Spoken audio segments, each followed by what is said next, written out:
Oi, como é que você vai? Tudo bem? Bem-vindo ao canal Adriana de Castro. Esse é o segundo vídeo da série Leitura Comentada: Como Fazer Amigos e Influenciar Pessoas. Esse clássico do Dale Carnegie que tem transformado a vida de muita gente há décadas. O meu nome é Adriana de Castro, o mesmo nome do canal. Eu sou jornalista, já trabalhei nas maiores emissoras de TV do país. Trabalho com comunicação há 35 anos e aqui a gente vai explorar os princípios do Dale para que a gente possa aplicar esses ensinamentos no nosso dia a dia, sempre com respeito e de forma ética. Já se inscreveu no nosso canal? Ainda não? Então aproveita para se inscrever, ativar o sininho para receber as notificações sempre que um novo vídeo do canal for ao ar. E se você achar que faz sentido, dá o seu like também, porque assim o YouTube entende que esse conteúdo pode beneficiar mais pessoas que buscam o crescimento pessoal. Vamos então começar essa jornada de transformação e aprendizagem. Gente, se você ainda não viu o primeiro vídeo, aproveita para ver também, porque nesse primeiro vídeo eu conto um pouco de quem é o Dale Carnegie e como e por que ele escreveu este best-seller eterno que já vendeu mais de 16 milhões de cópias. Nesse vídeo a gente fala sobre a parte 1 do livro, Técnicas Fundamentais para Lidar com as Pessoas. Essa parte é dividida em 3 capítulos. E o primeiro capítulo começa com uma metáfora poderosa. Se você quer colher o mel, não chute a colmeia. Dale Carnegie nos ensina que se você criticar, condenar ou reclamar de uma pessoa, você tem o resultado oposto do esperado. Quando você critica, quando você condena ou reclama de alguém, o que você colhe? Essa pessoa que recebeu essa crítica, provavelmente, o que ela vai fazer? Ela vai vir com justificativas, com desculpas e até mesmo ela vai ficar ressentida com você que fez a crítica. Ao longo dessa parte, o Dale dá vários exemplos de casos como essas críticas não funcionam e levam a você o resultado oposto do esperado.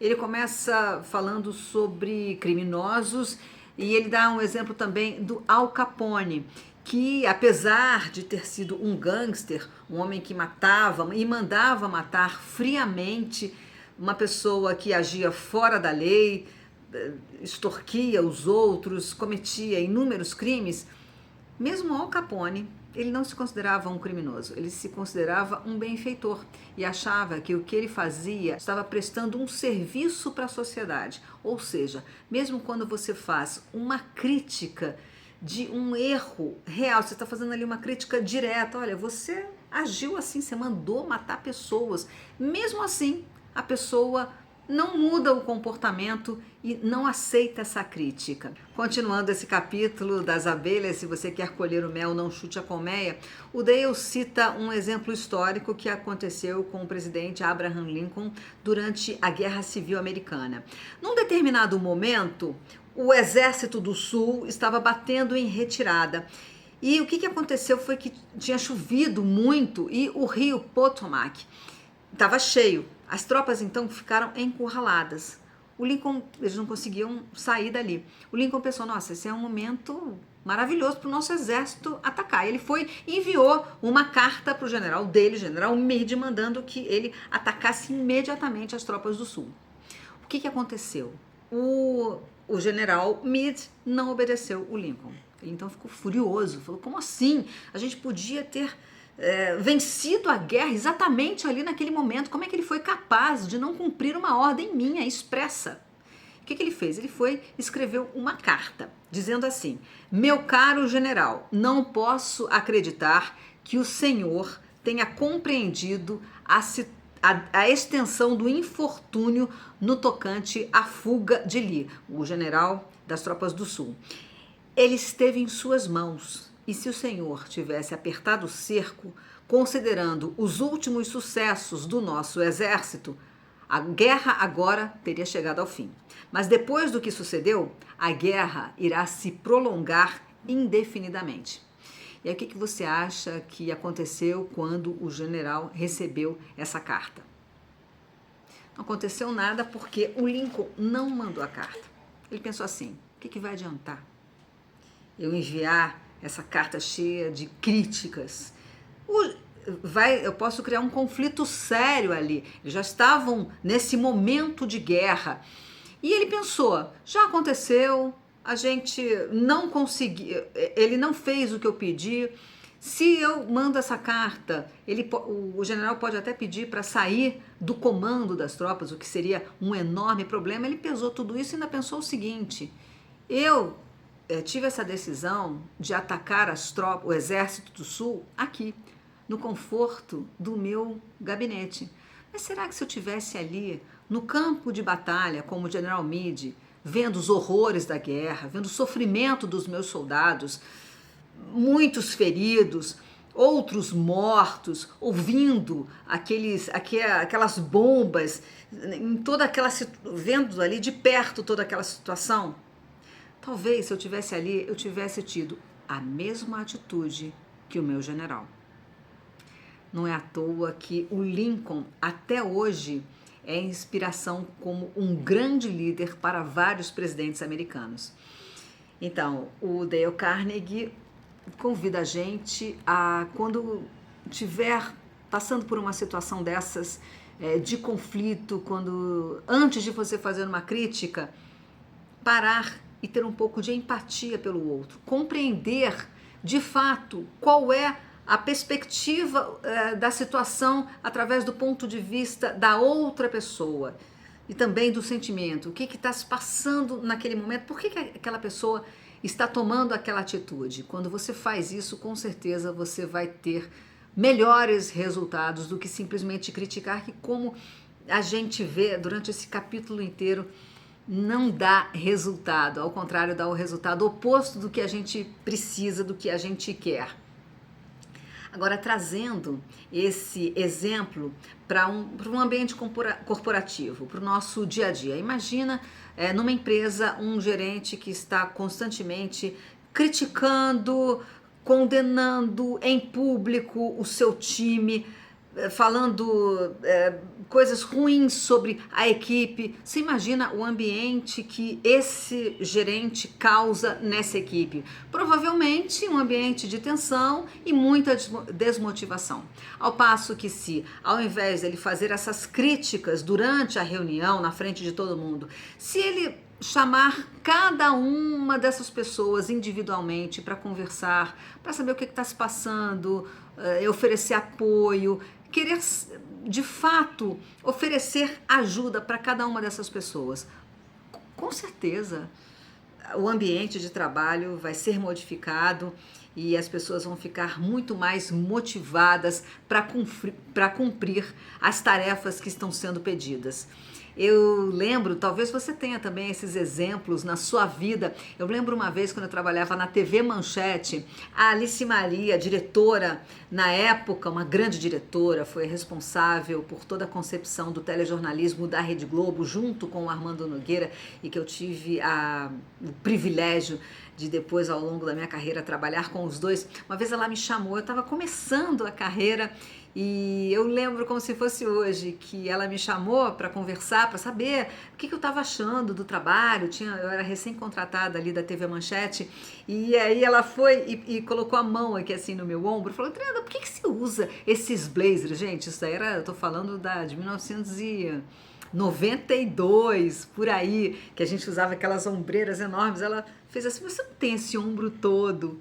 E aí, quer dizer, ela falou ali comigo para eu mudar o meu figurino, escolher um outro tipo de roupa que fosse me beneficiar. E quando ela fez essa crítica ali para mim, mas de uma forma suave e demonstrando que eu podia ter uma roupa que ficasse melhor em mim, o que ela estava fazendo ali ia beneficiar todo mundo, também a própria empresa e quem estava assistindo ao telejornal, que ia ver uma repórter com uma roupa mais adequada ali para aquele momento. E aí eu fiz isso.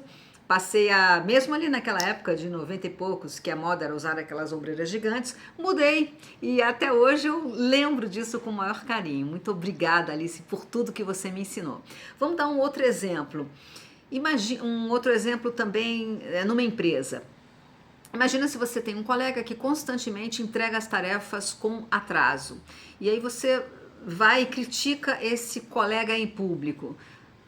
Com certeza, o que você pode criar nesse momento são situações de conflito, são brigas.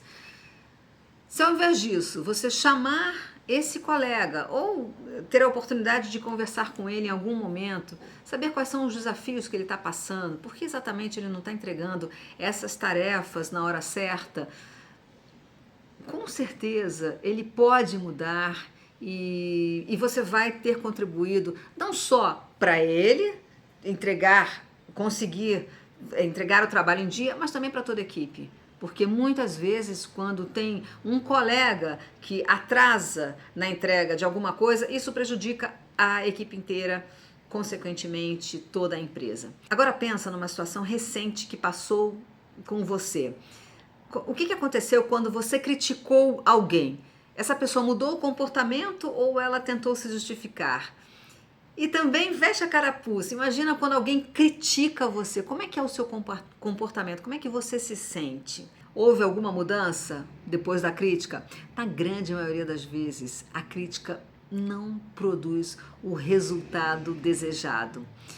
Funciona muito mais a gente ter empatia e procurar compreender o lado da pessoa. É ou não é? E o Dale termina esse capítulo com uma carta de um pai que está arrependido pelas críticas que fez ao filho. É um texto que foi publicado e lido por milhares de pessoas, do Livingston Learned. Foi publicado em jornais, revistas, também em universidades. É um texto bem curtinho, olha, 1,5 páginas, e eu vou ler para você. Escute, meu filho, estou falando enquanto você dorme. Com sua mãozinha escondida debaixo do rosto, os cachinhos louros grudados na testa úmida. Entrei no seu quarto sozinho e sem fazer barulho. Minutos atrás, enquanto lia o jornal na biblioteca, fui tomado por uma sufocante onda de remorso. Sentindo-me culpado, vim até a cabeceira da sua cama. Andei pensando em algumas coisas, meu filho. Fiquei zangado com você. Repreendi você enquanto se vestia para a escola porque mal enxugou o rosto com a toalha. Chamei sua atenção por não ter limpado os sapatos. Reclamei com raiva quando você jogou suas coisas no chão. Também me irritei no café da manhã. Você derramou a bebida. Engoliu a comida. Pôs os cotovelos na mesa. Passou a manteiga demais no pão. Foi lá fora brincar e quando saí para o trabalho, você virou para mim, acenou e disse: "Tchau, papai." Eu franzi a testa e respondi: "Endireite os ombros." De noitinha, tudo recomeçou. Quando cheguei perto de casa, vi você de joelhos no chão, jogando bolinhas de gude. As meias estavam furadas. Eu o humilhei diante dos seus amigos e o fiz voltar para casa. Meias são coisas caras e você teria mais cuidado se tivesse que comprá-las com o próprio dinheiro. Meu filho, imagino isso vindo de um pai. Você lembra quando mais tarde eu estava lendo na biblioteca e você entrou timidamente com uma carinha triste e irritado pela interrupção? Ergui os olhos do jornal e você hesitou à porta. "O que você quer?" perguntei resmungando. Você não disse nada, apenas saiu correndo, abraçou meu pescoço e me beijou. Seus bracinhos me apertaram com uma afeição que Deus fez desabrochar em seu coração e que nem minha negligência foi capaz de fazer murchar. Em seguida você saiu e subiu correndo a escada. Pois bem, filho, pouco depois o jornal escorregou das minhas mãos e um medo terrível, nauseante, tomou conta de mim. O que o hábito tem feito comigo? O hábito de encontrar defeitos, de repreender. Era assim que eu vinha recompensando você por ser um menino? O problema não era a falta de amor, era que eu esperava demais da infância. Eu o avaliava segundo os padrões da minha idade. E havia muita coisa boa, bela e verdadeira em seu caráter. Seu coraçãozinho era tão lindo quanto o amanhecer entre as colinas. Percebi isso pelo seu gesto espontâneo de correr para me dar um beijo de boa noite. Nada mais importa esta noite, filho. Eu vim até a sua cabeceira na escuridão e me ajoelhei envergonhado. Meu gesto não passa de uma autopunição insignificante. Sei que você não compreenderia essas coisas se me ouvisse enquanto eu estivesse acordado, mas amanhã serei um papai de verdade. Serei seu companheiro, sofrerei com o seu sofrimento, rirei com o seu riso, vou me refrear quando quiser demonstrar impaciência. Repetirei sem parar, como num ritual. Ele é apenas um menino, um menininho. Infelizmente, eu estava enxergando você como um homem. Porém, ao observá-lo neste momento, meu filho, encolhido e exausto em sua cama, vejo que ainda é um bebê. Ontem mesmo estava nos braços da sua mãe, com a cabeça apoiada no ombro dela. Eu exigi demais de você, demais. Ele termina o capítulo falando: em vez de condenar as pessoas, vamos tentar compreendê-las. Um comportamento muito mais útil do que apenas criticar. E ele coloca aqui também uma frase do escritor Samuel Johnson: nem o próprio Deus se propõe a julgar um homem até o fim dos seus dias. Porque eu e você, então, vamos julgar, temos esse direito de julgar alguém. A gente termina por aqui esse vídeo. Eu convido você a ler esse capítulo, são só 13 páginas, é uma leitura muito agradável, tem vários outros exemplos que o Carnegie cita aqui. E compartilha comigo também a sua experiência. Às vezes, algum comentário que você faça pode servir também de inspiração para várias outras pessoas. Para mim, especialmente também, vai ser muito interessante ler o que você está achando e se você já começou a aplicar um pouco desses ensinamentos do Dale no seu dia a dia. Eu espero você para o terceiro vídeo da leitura comentada. No próximo vídeo a gente vai falar sobre o grande segredo para lidar com as pessoas, segundo o Dale Carnegie. Te espero. Até a próxima. Tchau. Obrigada pela sua companhia.